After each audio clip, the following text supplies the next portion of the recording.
ওয়াত্তাকুল্লাহ ইন্নাল্লাহা শাদীদুল ইকাব।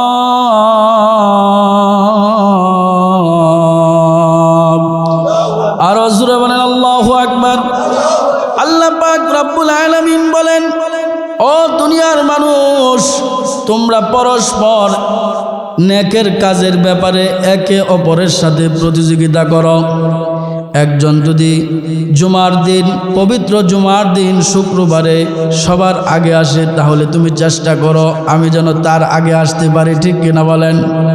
মসজিদে আগে আসলে ফজিলত আছে না নাই? আরো জোরে বলেন। এই যে নেক কাজের প্রতিযোগিতা, একজন যদি 2 রাকাত নামাজ পড়ে, নফল নামাজ, তুমি চেষ্টা করো আমি তার চাইতে বেশি 4 রাকাত নামাজ পড়ব। একজন যদি তাহাজ্জুদের নামাজ 4 রাকাত পড়ে, তুমি চেষ্টা করো আমি 8 রাকাত পড়ব, ঠিক কিনা? একজন যদি আল্লাহ রাস্তায় 10 টাকা দান খায়রাত করে, তাহলে তুমি চেষ্টা করো আমি তার চাইতে আরো বেশি দান খায়রাত করব। এই যে পরস্পর নেকের কাজে প্রতিযোগিতা, আল্লাহ তাআলা বলছেন তোমরা এই নেক কাজের ব্যাপারে বেশি বেশি করে প্রতিযোগিতা করো। ওয়ালা তাআওয়ানু আলাল ইসমি ওয়াল উদওয়ান, আর গুনার কাজে তোমরা প্রতিযোগিতা করো না। ওয়াত্তাকুল্লাহ, এই ব্যাপারে আল্লাহকে ভয় করো, কারণ তুমি গুনার কাজে প্রতিযোগিতা করবে, গুনার কাজে প্রতিযোগিতা করবে, দেখবেন জোরে বলেন কে? ওয়াত্তাকুল্লাহ, আল্লাহকে ভয় করো। ওয়াত্তাকুল্লাহ ইন্নাল্লাহা শাদীদুল ইকাব, কারণ আল্লাহ পাক প্রত্যেকটা গুনার কাজে প্রতিযোগীর ব্যাপারে শাস্তি নেওয়ার ব্যাপারে ক্ষমতা রাখেন কিনা? তিনি কড়াই গণ্ডা, প্রত্যেকটা পাপাচারীর শাস্তি আল্লাহ তাআলা কড়াই গণ্ডা আদায় করবেন। আল্লাহু আকবার বলেন, ছাড় দিবেন না। কিন্তু বর্তমান সময়ে আমি দেখি যারা নেকের কাজ করতে চায়, তাদেরকে নিয়ে মানুষ এই নেকের কাজ থেকে কিভাবে দূরে সরানো যায়, এই ব্যাপারে তিরস্কারের মধ্যে মানুষ লিপ্ত হয়ে গেছে, ঠিক কিনা বলেন? তিরস্কারের মধ্যে। মনে করেন একজন মানুষ সামাজিকভাবে মারা গেছে, ঠিক কিনা বলেন? মানুষ মারা যায় না? একজন মানুষ মারা গেছে, আমাদের একজন মুসল্লি মারা গেছে। এখন আমাদের সামাজিক আমরা যারা আছি, আমাদের উপর তার হক আছে না নাই? 1 নাম্বার হক হলো তার কাফন দাফনের ব্যবস্থা করা, ঠিক কিনা? এজন্য কবর খনন করতে হবে, গোসল করাইতে হবে, কাফন পরাইতে হবে।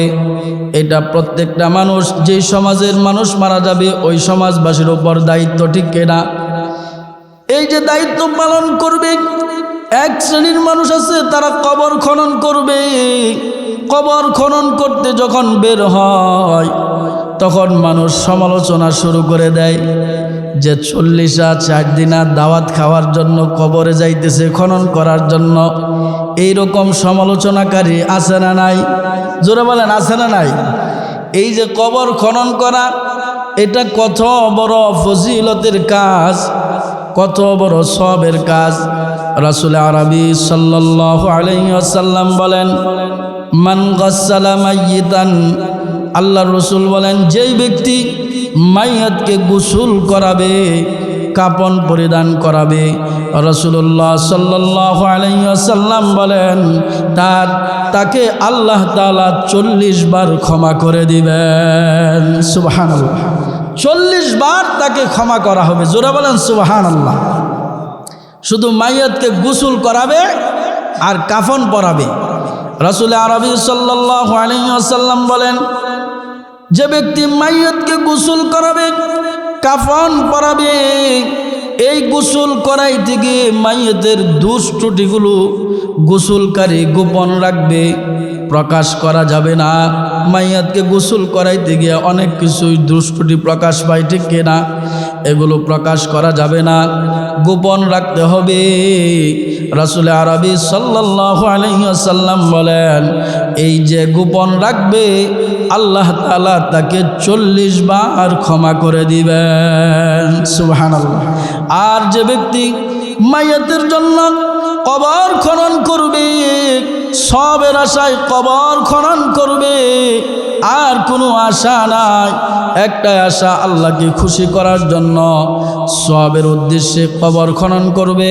আল্লাহর নবী, বিশ্ব নবী জনাবে মুহাম্মাদুর রাসূলুল্লাহ সাল্লাল্লাহু আলাইহি ওয়াসাল্লাম বলেন, ওই ব্যক্তির জন্য আল্লাহ তাআলা জান্নাতে একটি ঘর নির্মাণ করবেন। সুবহানাল্লাহ। শুধু তাই নাই, ওই ঘরটা যেই পরিমাণ বড় হবে, ওই পরিমাণ ওই কবর খননকারীর আমল নামায় নেকি দেওয়া হবে। সুবহানাল্লাহ। এজন্য সাহাবায়ে আজমাইন রিদওয়ানুল্লাহি তাআলা আলাইহিম আজমাইন ওনারা নেক আমলের ব্যাপারে প্রতিযোগিতা শুরু করে দিত। সুবহানাল্লাহ বলে, নেক আমলের ব্যাপারে। আর আমাদের প্রতিযোগিতা হলো গুনার কাজে, ঠিক কিনা? দেখবেন জোহর পরে শুরু হবে, জুমার পরে শুরু হবে প্রতিযোগিতা কাকে বলে, ঠিক কিনা বলে? আমার ভাইয়েরা, আপনারা কি রাগ করতেছেন? আমি আপনাদেরকে বলতেছি না যে জুমার পরে একটা প্রতিযোগিতা শুরু হয়ে যায়, এটা শুধু বলই না, সারা বাংলাদেশে, ঠিক কিনা? এজন্য আমাদেরকে নেক কাজে প্রতিযোগিতা করতে হবে। সাহাবায়ে কেরাম রিদওয়ানুল্লাহি তাআলা আলাইহিম আজমাইন নেক আমলের ব্যাপারে প্রতিযোগী ছিলেন। যে ইসলামে সর্বপ্রথম মুসলমানরা মক্কা ছেড়ে যখন মদিনায় হিজরত করে গেলেন, নামাজের সময় হবে, মুসলমানদেরকে কি বলে ডাকা হবে, আজানের প্রচলন তখন ছিল না। এই ব্যাপারে আল্লাহর রাসূল সাল্লাল্লাহু আলাইহি ওয়াসাল্লাম সাহাবীদেরকে নিয়ে পরস্পর পরামর্শের মধ্যে বসে গেলেন। সুবহানাল্লাহ। নেক কাজে পরস্পর পরামর্শ করা, এটাও নেকের কাজ। সুবহানাল্লাহ। সাহাবীদেরকে নিয়ে পরামর্শ বসলেন, হে আমার সাহাবীরা, নামাজের সময় যখন হবে কি বলে মুসল্লিদেরকে ডাকা হবে?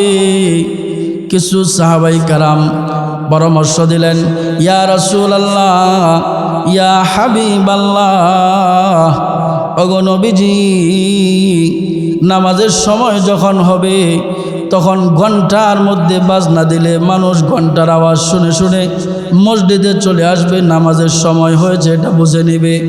নবীজি সাহাবীদেরকে বলেন, এই সাহাবীরা শোনো, ঘন্টার বাজনা এটা খ্রিস্টানদের একটা বাজনা, তাদের আমলের সময় হলে তারা ঘন্টা বাজায়, ঠিক কিনা বলেন? অর্থাৎ তাদের আমলের সাথে আমাদের আমলকে মিলানো যাবে না। মান তাশাব্বাহা বিকাউমিন ফাহুয়া মিনহুম, তাদের সাথে সাদৃশ্য রাখা যাবে না, তাদের সাথে আমাদের কোনো মুআমালাত হবে না। তখন কিছু সাহাবায়ে কেরাম আবার পরামর্শ দিলেন, নামাজের সময় যখন হবে আগুন লাগায় দেওয়া হোক, দোয়া উঠবে, দোয়া দেখে মানুষ মসজিদে চলে আসবে। নবীজি বলেন, আগুন লাগানো এটাও অগ্নি পূজারীদের আমল, সেই আমলের সাথে আমাদের আমলের সাদৃশ্য হবে না। তখন কিছু সাহাবী পরামর্শ দিলেন, ইয়া রাসূলুল্লাহ, ইয়া হাবিবাল্লাহ, ওগো নবীজি, সিংহার মধ্যে ফুঁক দেওয়া হোক। সিংহার মধ্যে ফুঁক দেওয়া হলে সাথে সাথে মানুষ সিংহার আওয়াজ শুনে মসজিদে চলে আসবে, নামাজের সময় হয়েছে। নবীজি বলেন, ঠিক আছে, এই পর্যন্তই পরামর্শ থাকুক, প্রত্যেকেই প্রত্যেকের অবস্থান থেকে চিন্তা ফিকির করো কি করা যায়। সিদ্ধান্ত হয় নাই, পরামর্শ দিন রয়ে গেল, সকলেই যার যার বাড়িতে চলে গেল।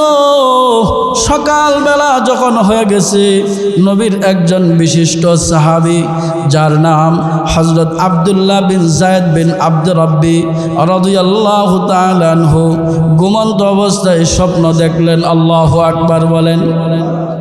স্বপ্ন দেখলেন একজন সিংহার মধ্যে ফুঁক দিতেছে, সিংহা বিক্রি করতেছে। আব্দুল্লাহ বিন যায়েদ বিন আব্দুর রাব্বি রাদিয়াল্লাহু তাআলা আনহু সঙ্গে সঙ্গে সিংহা বিক্রেতাকে ঘুমের মাধ্যমে, স্বপ্নের মাধ্যমে বললেন, আমার একটা সিংহা লাগবে। বিক্রেতা বলে, তুমি সিংহা দিয়া কি করবে? সঙ্গে সঙ্গে আব্দুল্লাহ বিন যায়েদ বিন আব্দুর রাব্বি ডাক দেয়া বলেন, এই সিংহা দিয়ে আমি মানুষকে নামাজের জন্য ডাকবো। মানুষকে আমি প্রতিযোগিতার মধ্যে শুরু করে দিব, যেন আজানের শব্দ শোনা মাত্রই কার আগে কে মসজিদে আসতে পারে, এই একটা প্রতিযোগিতার আয়োজন আমি এই সিঙ্গার মাধ্যমে করব। সুবহানাল্লাহ। আব্দুল্লাহ বিন যায়েদ বিন আব্দুর রাব্বি রাদিয়াল্লাহু তাআলা আনহু নবীর একজন আশিক রাসূল। এই সাহাবী ঘুমের মাধ্যমে তাকে যখন বললেন সিঙ্গা বিক্রি করো, সে বলে সিঙ্গা বিক্রি করা হবে না, বরং তুমি যেই কাজের জন্য সিঙ্গা নিবে এই কাজের থেকে আরও যদি কোনো উত্তম ভালো পদ্ধতি আমি তোমাকে শিখায় দেই তাহলে ভালো হবে না? আল্লাহু আকবার বলেন। সাহাবী ডাক দিয়া বলেন, ঠিক আছে আমাকে শেখাও। তখন ওই সিঙ্গা বিক্রিকারী যে ঘুমের মধ্যে ওই ব্যক্তির তাকে শিখায় দিল, যখন নামাজের সময় চলে আসবে তখন তুমি উঁচু জায়গার মধ্যে আরোহণ করবে, উঁচু জায়গার মধ্যে আরোহণ করে তুমি বলবে আল্লাহু আকবার, আল্লাহু আকবার, আল্লাহু আকবার, আল্লাহু আকবার, আশহাদু আল্লা ইলাহা ইল্লাল্লাহ, আশহাদু আল্লা ইলাহা ইল্লাল্লাহ। এইভাবে আজানের 17টা বাক্য আব্দুল্লাহ বিন যায়েদ বিন আব্দুর রাব্বি রাদিয়াল্লাহু তাআলা আনহুকে শিখিয়ে দিলেন।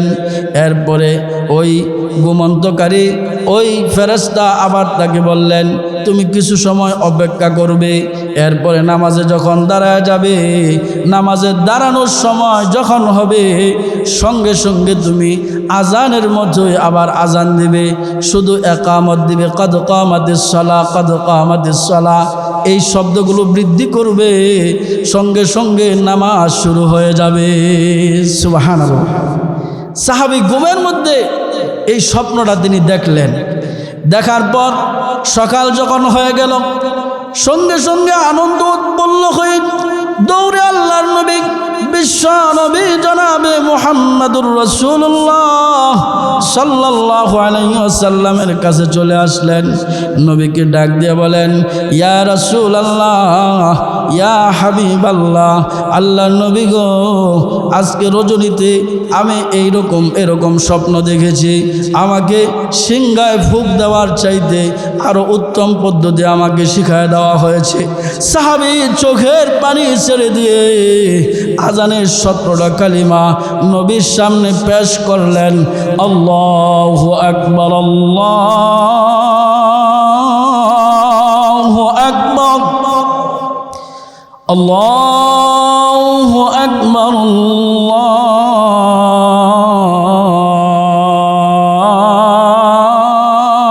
আল্লাহু আকবার। এইভাবে 17টা কালিমা সুমধুর কণ্ঠে নবীর কানে শোনা দিলেন। আল্লাহর নবী আনন্দে আত্মহারা হয়ে গেলেন। নবী যে ডাক দিলেন, আয় রে সাহাবী, আমার কাছে আয়। আব্দুল্লাহ বিন যায়েদ বিন আব্দুর রাব্বি নবীর আশিক রাসূল নবীর কাছে চলে আসলেন।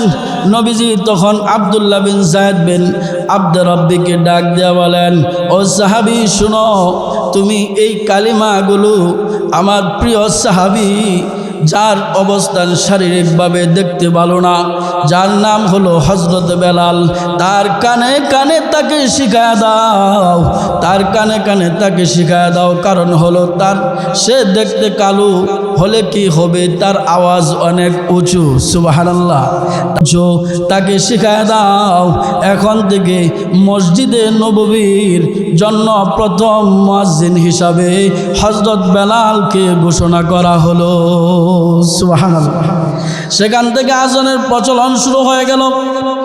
সাহাবী আব্দুল্লাহ বিন যায়েদ বিন আব্দুর রাব্বি নবীদের সামনে যখন আজানের শব্দগুলো শুনলেন, শোনা মাত্রই হযরত উমর রাদিয়াল্লাহু তাআলা আনহু তিনি দৌড়ে এসে হাজির হয়ে বলেন, ইয়া রাসূলুল্লাহ, ইয়া হাবিবাল্লাহ, আমি আল্লাহর কসম করে বলতেছি, আল্লাহর নবী গো, আমি আজকে রজনীতে এই 17টা বাক্য ঘুমের মাধ্যমে আমি স্বপ্নে শুনেছি।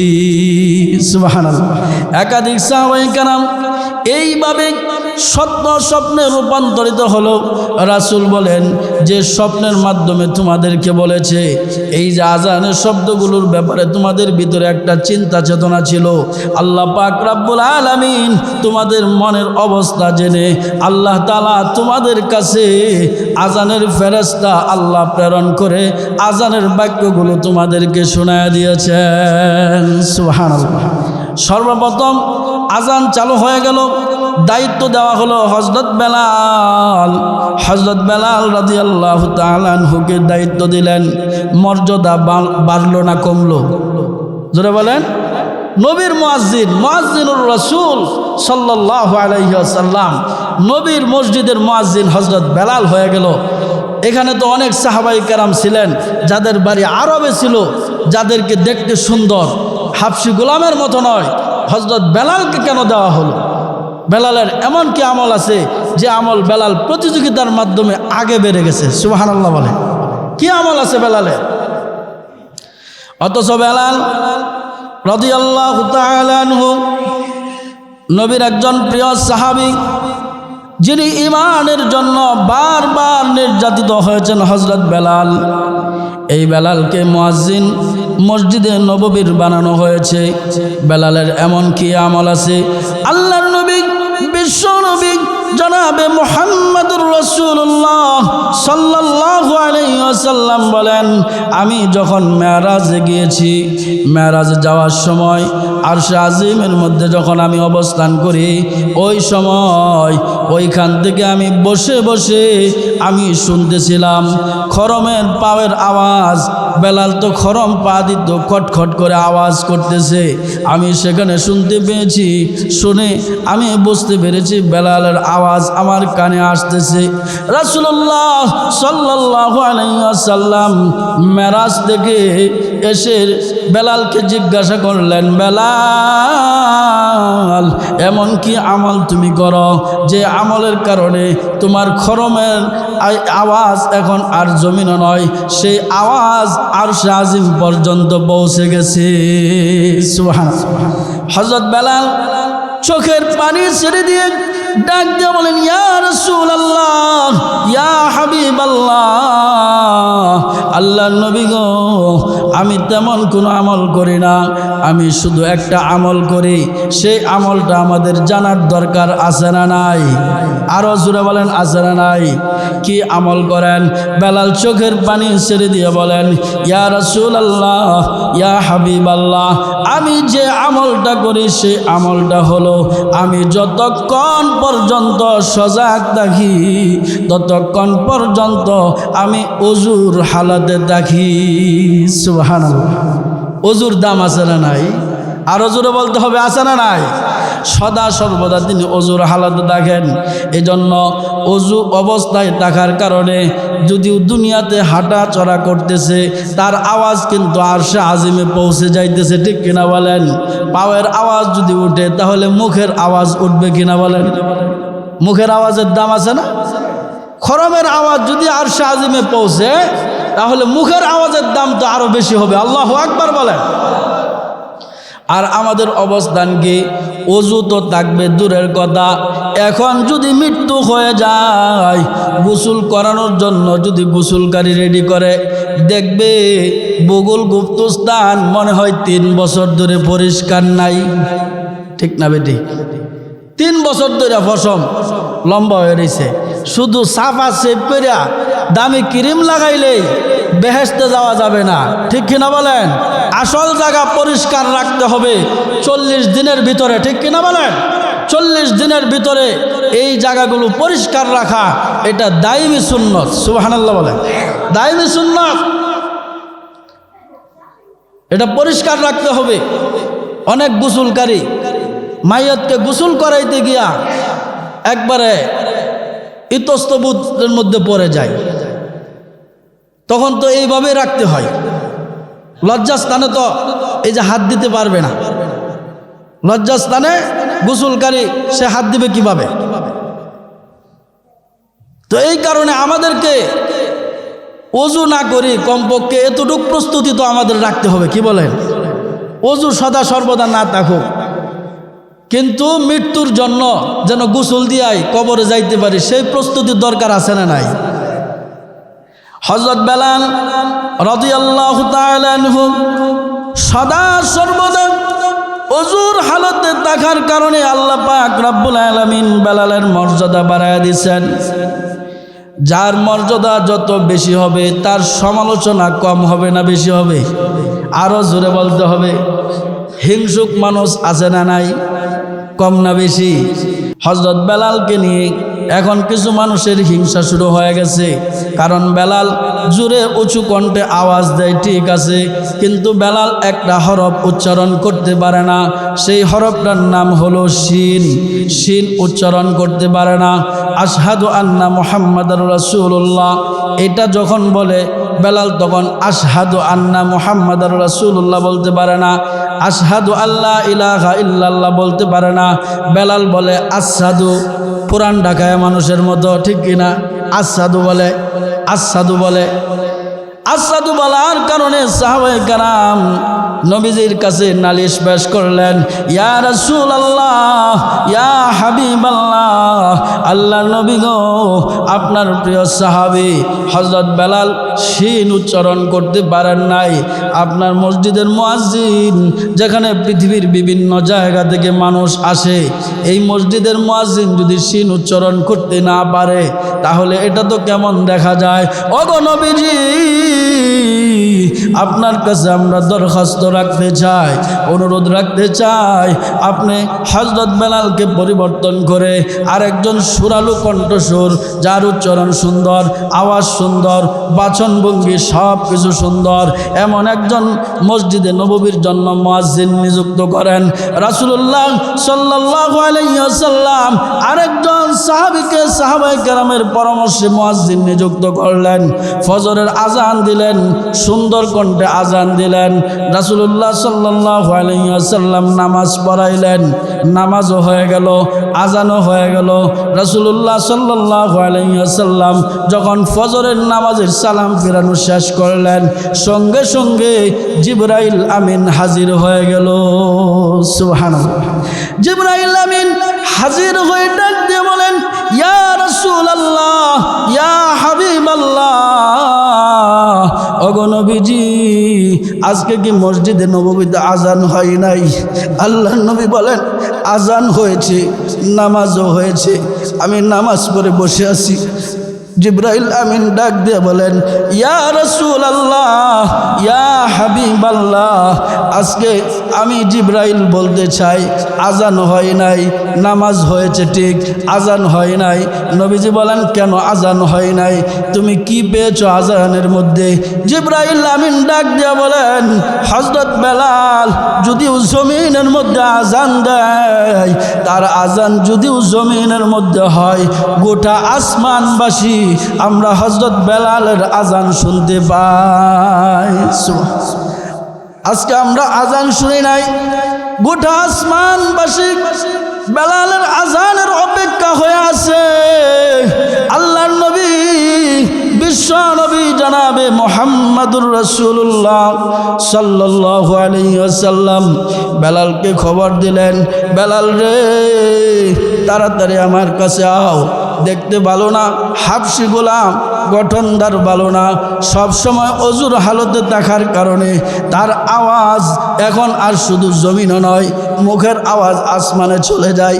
জিবরাইল আমিন ডাক দিয়ে বলেন, ইয়া রাসূলুল্লাহ, ইয়া হাবিবাল্লাহ, আল্লাহ নবী গো, যেই কারণে হযরত বেলালকে এখান থেকে সরায় দেওয়া হয়েছে, বেলাল যদিও সিন বলে, সিনের জায়গায় বেলালের সিন, এর জায়গায় সিন বলা হলেও এই সিনটা আল্লাহ তাআলা সিন হিসাবে গণ্য করেন। সুবহানাল্লাহ।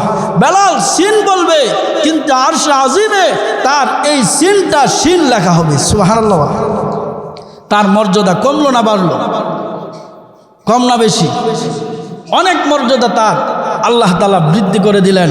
এখন বেলাল, হযরত বেলাল মসজিদে নববীর চিরস্থায়ী মুয়াজ্জিন, সে আজান দেয়। যারা পরামর্শ করে তাকে সরাইয়া দিছিল, তার মনের কষ্ট বুঝে নাই, সে কত বড় দামি, তার পায়ের খরমের আওয়াজ আরশে আজিমে পৌঁছে যায়, মানুষ টের পায় না। এমন একজন লোককে সরাইয়া দিয়ে ঠিক থাকতে পারে নাই। 24 ঘন্টার ভিতরে আবার এই লোকটাকে এই জায়গায় বসাইতে আল্লাহর রসুল বাধ্য হয়ে গেলেন। সুবহানাল্লাহ। আল্লাহর রসুলকে জিবরাইল আমিন ডাক দিয়া বলেন, ইয়া রাসূলুল্লাহ, ইয়া হাবিবাল্লাহ, বেলাল সিন বলবে সিনের জায়গায়, এটা হওয়ার কারণ কি? ওগো নবীজি, বেলাল যখন গোলাম ছিল, উমাইয়া বিন খালফের গোলাম ছিল, তখন সে সদা সর্বদাই ইমানের উপর ইস্তেকামাত রাখা অবস্থায় আহাদ আহাদ শুধু বলতো, আর উমাইয়া বিন খালফ তাকে শাস্তি দিত। বেলাল শুধু আহাদ আহাদ বলতো, আমার আল্লাহ এক। জোরে বলেন কত? শুধু বলতো আহাদ আহাদ। এই কারণে যত আহাদ আহাদ বলতো তার শাস্তি তত বেশি হতো। শাস্তি দিতে দিতে এমন অবস্থা হয়ে গেল, হযরত বেলালের মুখের মধ্যে জ্বলন্ত আঙ্গার দেওয়া হয়েছে, জিহ্বাটা পুড়ে গেছে। এই কারণে শিন উচ্চারণ করতে পারে নাই। এটা দেখার মালিক জুড়ে বলেন কে? এই কারণে বেলাল যদিও জমিনে শিন উচ্চারণ করতে পারে না, কিন্তু আরশে আজিমে বেলালের সিনের জায়গায় শিন লেখা হয়।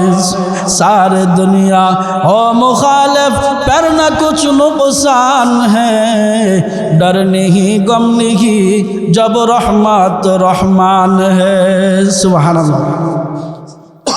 আমার ভাইরা, এই জন্য সারা দুনিয়া যদি আপনার বিপরীত চলে যায়, আল্লাহ পাক যদি আপনার সাথে থাকেন, আপনার কোনো ভয় নাই, আপনার কোনো প্যারাশানি নাই। এজন্য আমাদেরকে সদা সর্বদা অজুর হালতে থাকতে হবে। যদি অজুর হালতে এই একটা আমলের উপর থাকতে পারি, জমিনে চলাফেরা করি, সাধারণভাবে থাকি, কিন্তু আমার প্রতিটা আমল আরশে আজিমে পৌঁছে যাবে। আরও জোরে বলেন সুবহানাল্লাহ। আমলটা করব তো ইনশাআল্লাহ, সকলেই করব। এখন কয়েকটা ফজিলত শোনাই, এটা খুব গুরুত্বপূর্ণ, সহকারে শুনবেন। রাসূলুল্লাহ সাল্লাল্লাহু আলাইহি ওয়াসাল্লাম বলেন, যে ব্যক্তি আজান দিবে তার দাম আছে না নাই? কি আছে? আল্লাহর নবী বলেন, যে ব্যক্তি আজান দিবে, আজানের আওয়াজ যত দূর পর্যন্ত যাবে ততদূর পর্যন্ত সমস্ত মাখলুকাত, সমস্ত জমিন তার পক্ষে হাসরের মাঠে সাক্ষী দিবে।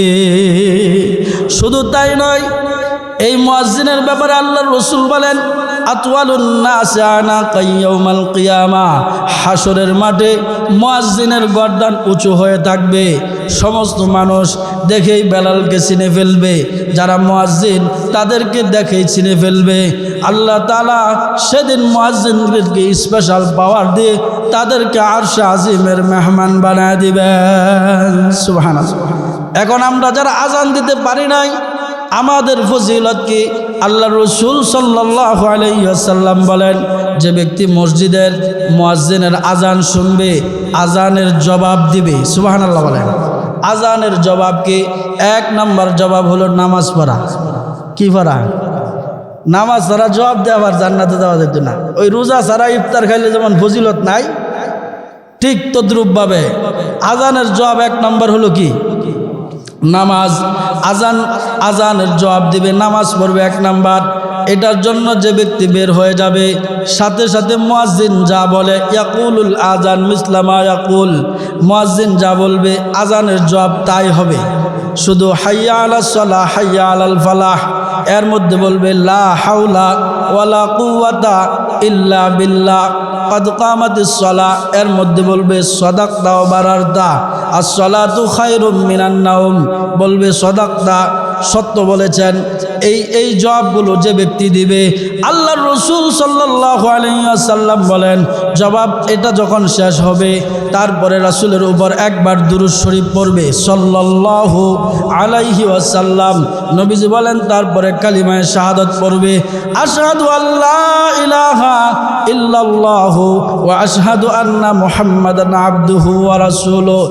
এরপরে আযানের দোয়া আছে, আল্লাহুম্মা রাব্বা হাযিহিদ দাওয়াতিদ তাম্মা ওয়াস সালাতিল কাইমা আতি মুহাম্মাদানিল ওয়াসিলাতা ওয়াল ফাজিলা ওয়া বা'আসহু মাকামান মাহমুদান আল্লাযী ওয়া'আদতা ইন্নাকা লা তুখলিফুল মিআদ। এই দোয়াটা যে ব্যক্তি পড়বে, রাসূল আরবী সাল্লাল্লাহু আলাইহি ওয়াসাল্লাম বলেন, ওই জবাব দানকারী তার জন্য কাল কিয়ামতের ময়দানে তাকে সুপারিশ করা, শাফাআত করা আমি নবীর উপর ওয়াজিব হয়ে যাবে। এই আমলগুলো আমরা করব তো ইনশাআল্লাহ। আল্লাহ পাক রব্বুল আলামিন আমাদেরকে বেশি বেশি করে নেক আমল করার তৌফিক দান করুন। সকলে বলুন আমিন। বিশেষ করে সদা সর্বদা ওযুর হালাতে থাকার তৌফিক দান করুন। সকলে বলুন আমিন। ওয়া আখির দাওয়ানা আলহামদুলিল্লাহি রাব্বিল আলামিন।